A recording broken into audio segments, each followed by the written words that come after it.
bakers, I'm Crystal the Cake Lady, but today I'm not making cake, I'm making hot chocolate bombs, the most tasty trend sweeping the nation right now. If you don't know what hot chocolate bombs are, let me show you.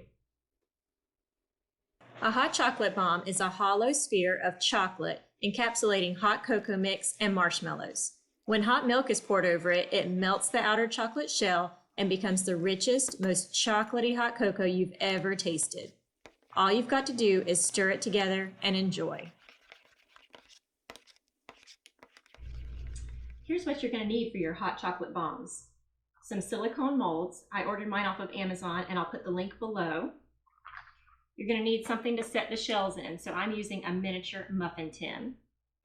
You're going to need a microwave safe bowl to melt your chocolate in, and also a rubber spatula and a spoon.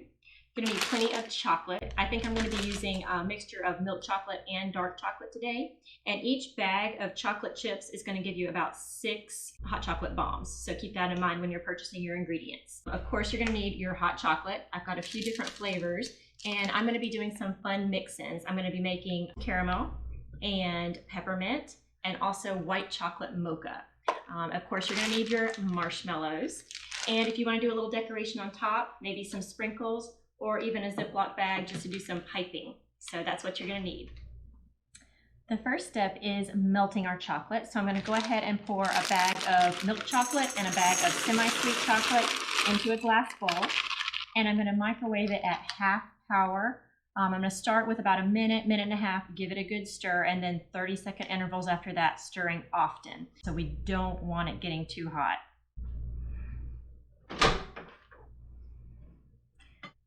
Okay, so after about a minute, it doesn't look like much has happened, but it is warming up. I can feel it from the bowl. So I'm just going to give it a stir around, a little bit of melting going on, and we'll put it in for another 30 seconds at half power. After several 30-second intervals at half power, we have a nice silky smooth chocolate. Okay, now that we have our chocolate melted, we're going to go ahead and add it to the molds. I'm just going to use a spoon and spoon maybe a little more than a tablespoon in the bottom of each one. Then we'll have to spread it up very carefully, making sure we get it all the way up to the edge of each little dome. There we go.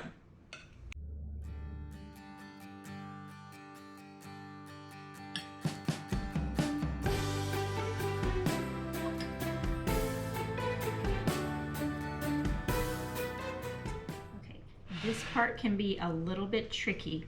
You want to bring it all the way up to the edge of each mold. But make sure you're not making any bare spots on the bottom as well. We want it pretty thick around the edge because that's where it's going to bond together with the other side of the dome to make a sphere. So we don't want it thin at the edge, we want it nice and thick around the edge. Okay, I'm going to go ahead and pop these in the freezer for about 10 minutes and then we'll release them from their molds. Okay, these have been in the freezer for about 10 minutes, so now comes the most satisfying part of the whole thing, taking them out of the molds. You just gently bend the silicone, pull it out, and try not to handle it too much with your hands because they're warm and we don't want the chocolate to melt. I'm going to go ahead and pull each little circle out and set it on the mini muffin tin.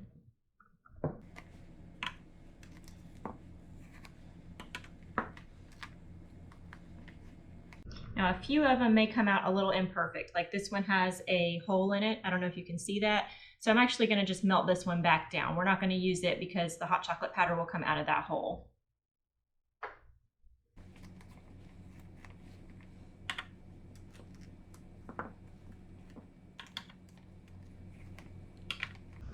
Okay, I'm going to make a few white chocolate ones for my white chocolate mocha flavor, and then I'll show you how to put the molds together.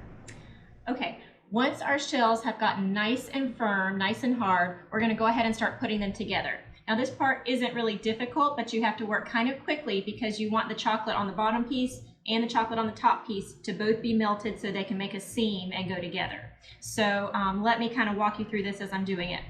I've heated up a skillet on the stove and I'm going to set it right next to me. I'm going to probably be putting it back and forth to keep it warm.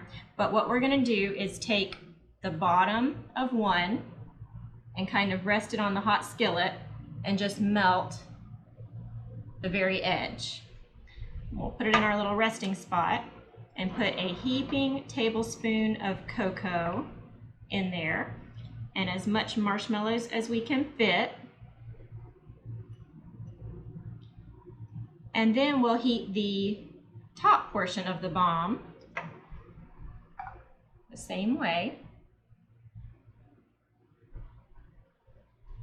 and put the two edges together. Now once I put them together, I like to kind of take my finger and go around and make sure it's nice and sealed up. You do want to handle it as little as possible because your hands are warm and you don't want to melt the chocolate. So we're going to do that, and we're just going to let it sit right there. I'll go ahead and do all the others, and then we'll go ahead and decorate them. Okay, as far as decorating the top of our bombs, I've melted a little bit of white chocolate and put it into a piping bag and snipped just the very corner off. You can do the same thing with a Ziploc bag if you don't have piping bags. And I've got some fun sprinkles. So I think I'm going to use the snowflake sprinkles on our regular hot chocolate bombs. I went ahead and laid down some wax paper and put them on a cooling rack so that the sprinkles and stuff can fall off and we can collect them later.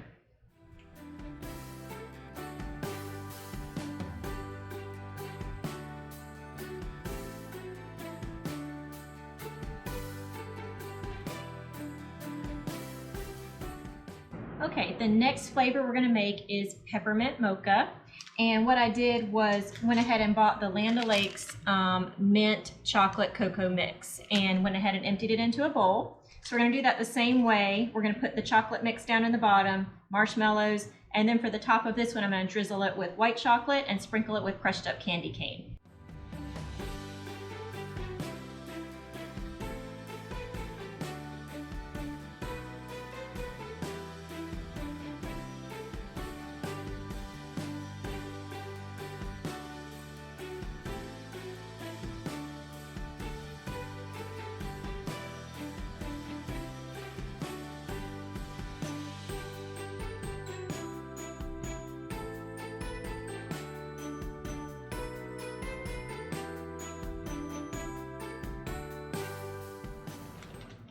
Okay, next we're going to make the caramel hot chocolate bombs. So I went ahead and bought these Werther's Originals soft caramels because I thought they would melt better if they were softer. So I went ahead and unwrapped 6 of them. I'm going to put 2 in each little bomb. And we'll do it the same way. We'll heat it up in the pan. We'll put the hot chocolate over the 2 caramels, then the marshmallow, and then glue it all together.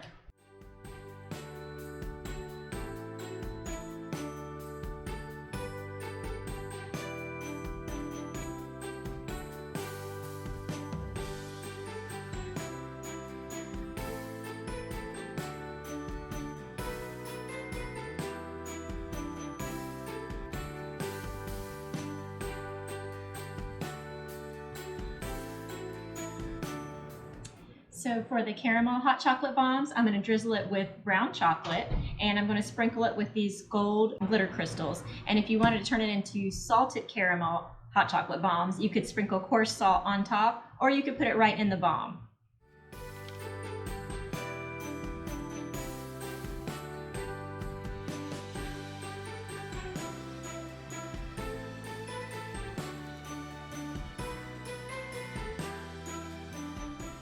Okay, so now we're going to make our last flavor of the day, white chocolate mocha chocolate bombs. We're going to use the white chocolate shells that I made earlier, and I found this Land O'Lakes French vanilla hot chocolate mix. I'll use a heaping tablespoon of that, and a little packet of instant coffee granules. I bought the little tiny packets, but you can use a heaping teaspoon of regular instant coffee granules. So we've got our hot pan. We'll do it just like we did before.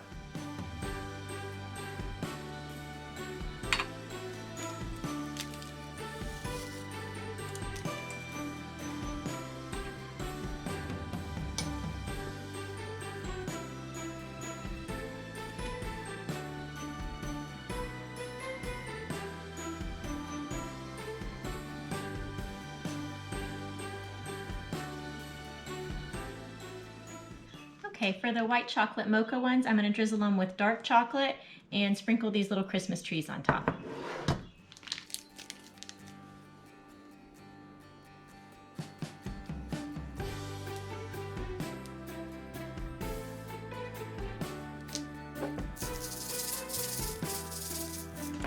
These hot chocolate bombs make great gifts. They can be packaged like this with a variety of flavors in a cute little box from the dollar store. Or you can put them in a mug wrapped in cellophane. I hope you'll give these hot chocolate bombs a try, and I hope you've enjoyed today's episode. If you did, how about giving it a thumbs up and subscribing to my channel, Crystal the Cake Lady. Until next time, happy baking!